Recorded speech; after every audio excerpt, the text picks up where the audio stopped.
I want to explore dysfunctionality. I think that dysfunctionality is so interesting because so many of the things in day to day life that are dysfunctional have become normalized. And because they've become normalized, I feel like they're not really looked at as dysfunctional, right? It is not functional to be redlining on stress on a day to day basis.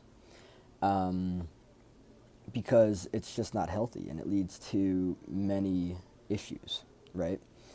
Um, it's not functional to play a role that does not feel authentic to a person, all for the purpose of pleasing somebody else, right? It's so interesting how often dysfunctionality is present in society.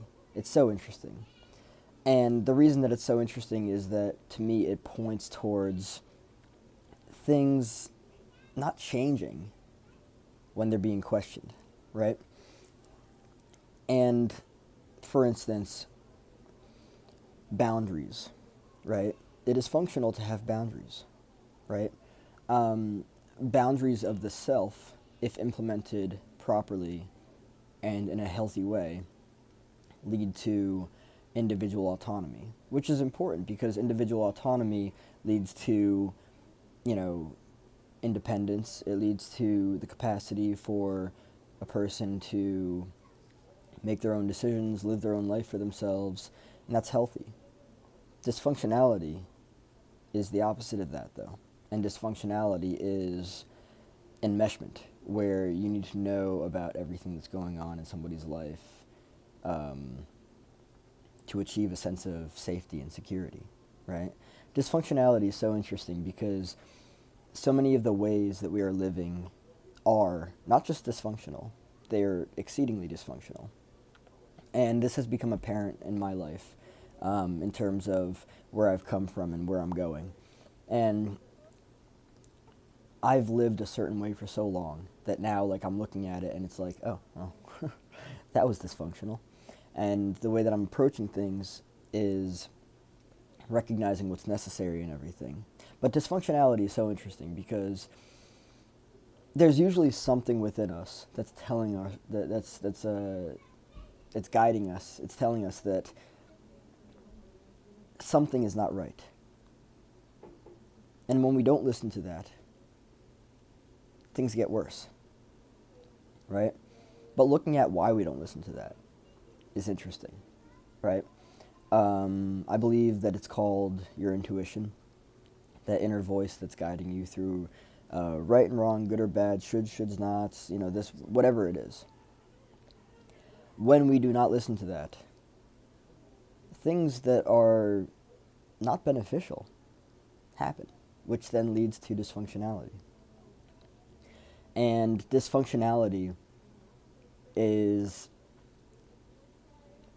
when two people are screaming at each other when they could just be talking to each other. I look at that as dysfunctional. I look at that as dysfunctional because they're probably both experiencing stress when they're screaming at each other. They have the capacity to talk at a normal level, but they're not.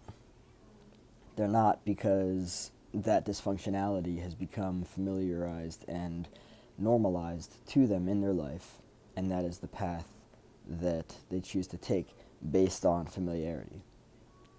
The reason why dysfunctionality continues, from what I'm understanding, is familiarity. And normality, too, or normalization, right?